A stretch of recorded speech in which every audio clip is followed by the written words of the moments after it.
Xin chào, hôm nay chúng ta sẽ nói về cái này và làm thế nào để các bạn không bị như thế này.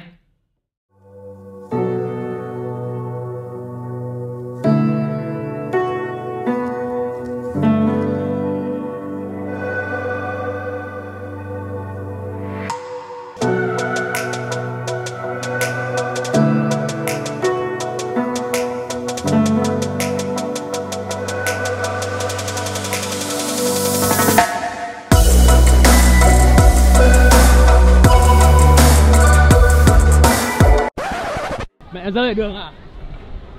Ông ơi nhìn lên cái tọa độ ấy. Đây. Mở cái bản đồ to ra. Đây. Mẹ nó phải đây chứ. Đâu mà máy bay nó rơi ở đâu nhỉ? Đây à? Đây. Ui vãi. Mẹ ông ơi. Motor overload. Cũng khá là quan trọng đúng không? Intro đã nhé.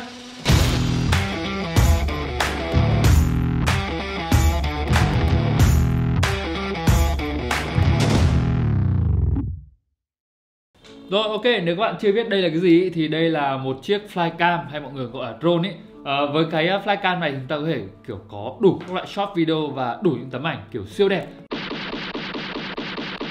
Rồi với những cái short video và những ảnh đấy thì chúng ta sẽ phải tốn rất nhiều tiền những cái flycam này, tùy vào từng thể loại, thậm chí nó đắt hơn cả máy ảnh nữa. Ví dụ như là đây một chiếc Mavic 2 Pro, lúc mà nó mới ra thì nó có giá khoảng 40 mấy triệu gì đấy. Bây giờ thì nó rẻ hơn rồi nhưng nó vẫn còn khoảng gần 40 triệu. Nếu chúng ta nhắc đến nhiều loại flycam khác, nhiều cái flycam khác có thể rẻ hơn một chút nhưng mà nó vẫn rất đắt. Những cái con flycam mà mình nghĩ là tử tế là bay được ấy thì nó đều trên 10 triệu và gần 20 triệu cả. Vậy làm thế nào để các bạn có thể bảo vệ được em yêu và bảo vệ đồng tiền của các bạn? Làm thế nào các bạn không bị mất footage, không bị mất ảnh và ít nhất là hạn chế được những cái khả năng mà như ở đầu video các bạn vừa xem ấy.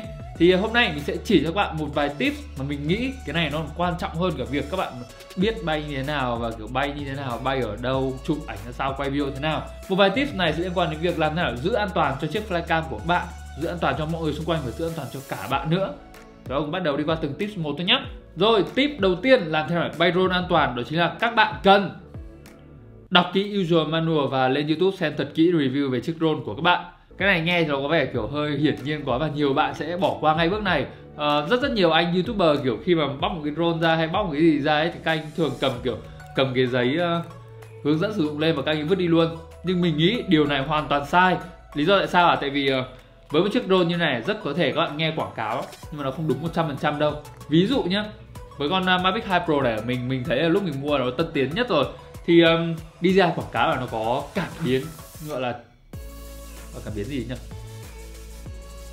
Tiếng Anh nó là obstacle avoidance, tức là kiểu khi nó phát hiện kiểu vật cản ở trước mặt ấy thì nó sẽ dừng lại hoặc là nó tránh ra chỗ khác. Đi ra quảng cáo là với chiếc drone này nó có cảm biến là tất cả các mặt trên, dưới, trái, phải, trước, sau. Điều này đúng nhưng mà lại không đúng. Lý do tại sao à? Đó chính là đúng, nó có cảm biến ở đằng trước này, phía trên này, đằng sau, bên dưới và cả hai bên nữa. Tuy nhiên như cái video lúc đầu các bạn xem ấy thì cái cảm biến hai bên này thường nó sẽ không hoạt động ở trong đa phần các mode bay. Cái cảm biến hai bên này nó chỉ hoạt động khi các bạn bay rất chậm ở trong tripod mode hay là một vài kiểu mode tracking thông minh thôi. Lúc đầu mình cứ nghe quảng cáo là kiểu có ở tất cả nơi, mình cứ tự tin là bay thế nào nó phát hiện vật cản nó sẽ dừng lại, nhưng không, nó đâm vào một cái cây như ở đầu video các bạn thấy đấy. Vậy nên lời khuyên của mình ấy là có nghe quảng cáo nào vẫn nên đọc hết cái user manual và tốt nhất nhá là lên YouTube tìm hiểu thêm về chiếc drone của các bạn. Nếu mà mình chăm một tí mình lên YouTube mình tìm hiểu hết về kiểu như là bay thế nào cho an toàn rồi các thứ ấy, thì mình đã biết là hai cảm biến hai bên này nó không hoạt động và chắc là mình đã không đâm vào cái cây ở Hội An như vừa rồi. Mẹo thứ hai làm thế nào để giữ an toàn hơn cho các em yêu của các bạn ấy thì đó chính là các bạn nên bay thử trước. Bay thử ở đây không phải là kiểu như là các bạn bật máy lên các bạn víu vắt bay lên cao, bay thật xa xong bay về. Đấy không gọi là bay thử nhé, đấy gọi là bay thật luôn mất rồi. Lời khuyên của mình dành cho các bạn trước khi bạn bay drone ấy đó chính là các bạn hãy tháo drone, lắp các thứ đầy đủ ra, đặt xuống đất và sau đó các bạn cho nó cất cánh lên.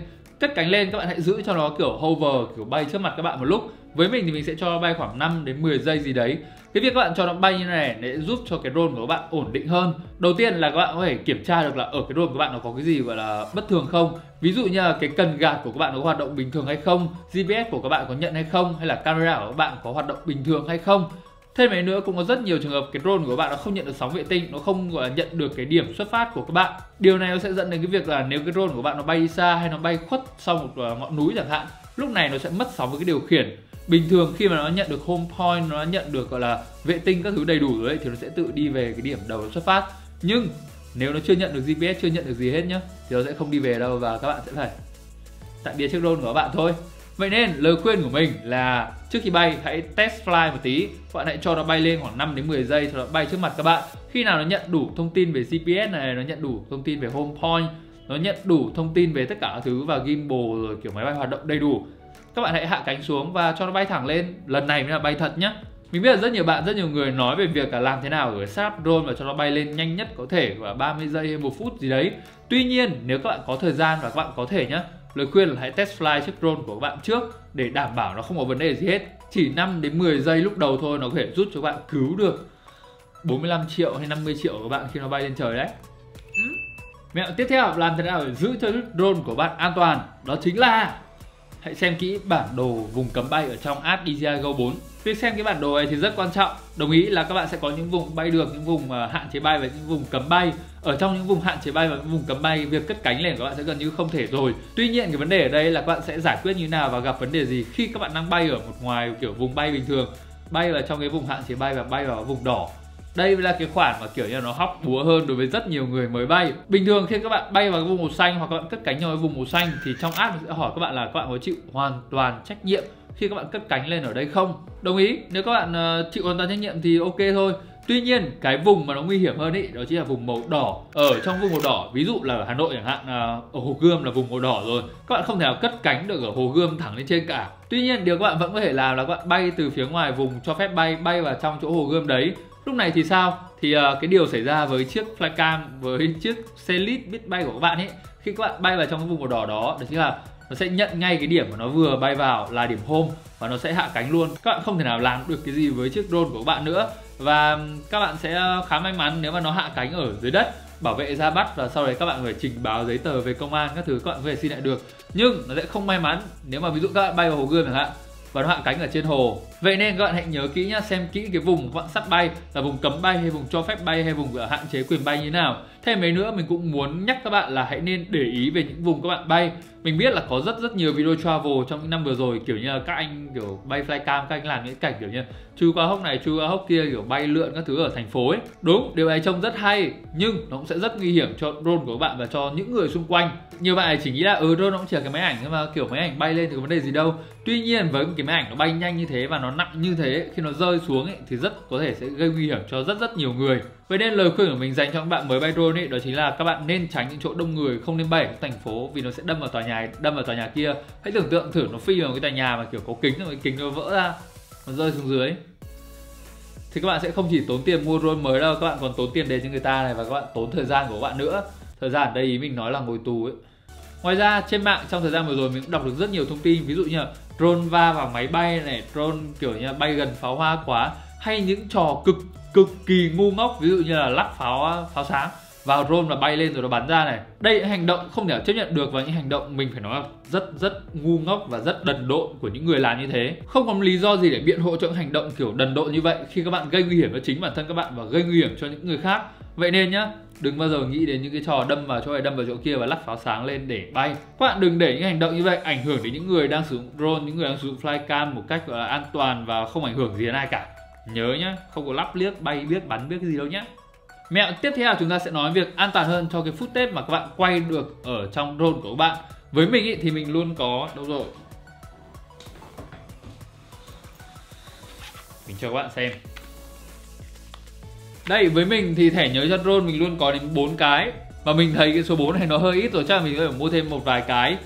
Lý do đó chính là có thể các bạn đi quay ở ngoài nhé, các bạn sẽ lắp một chiếc thẻ vào, các bạn bay, các bạn quay, các bạn chụp mọi ảnh, mọi video của bạn nó sẽ đi vào cái thẻ nhớ đấy đúng không? Các bạn sẽ hạ nó xuống và các bạn sẽ đi đến một địa điểm khác.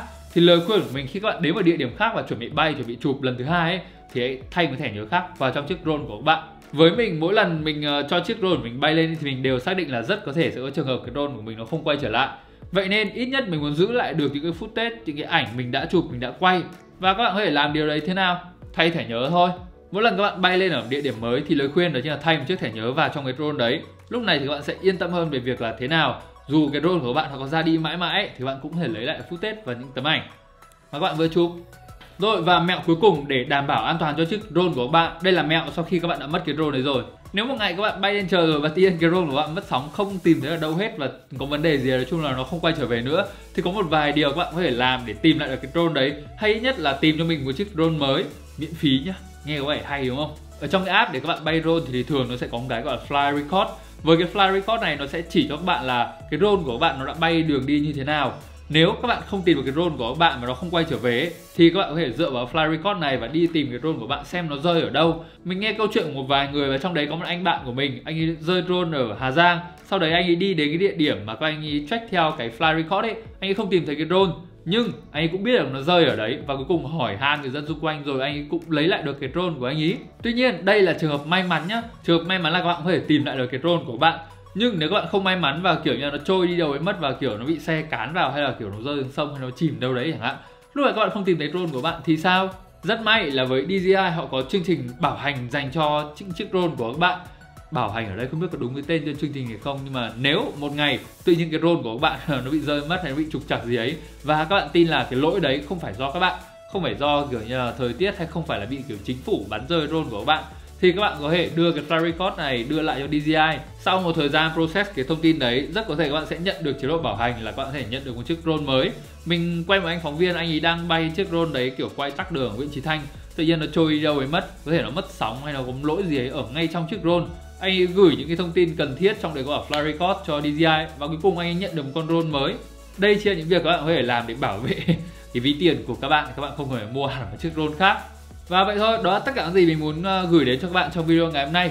Mình biết là trong thời gian vừa rồi drone nó càng ngày nó càng rẻ và càng ngày nó càng trở nên thông dụng hơn, dẫn đến việc là càng ngày càng nhiều người sử dụng drone hơn. Vậy nên các bạn hãy cố gắng đọc trước, hãy tìm hiểu trước về những tips an toàn này. Trước hết là cho chính mình và tiếp theo là tuyên truyền lại cho các bạn bè và những người dùng drone xung quanh các bạn để giữ an toàn cho tất cả mọi người, giữ an toàn cho ví tiền của các bạn. Và video đến đây là hết rồi. Trước khi tắt cái tab YouTube này đi, hãy nhớ chúng ta còn nút like, nút share, subscribe và hãy nhớ là bay drone an toàn nữa nhé. Còn bây giờ thì bye bye. Hẹn gặp anh em trong video tới nhé.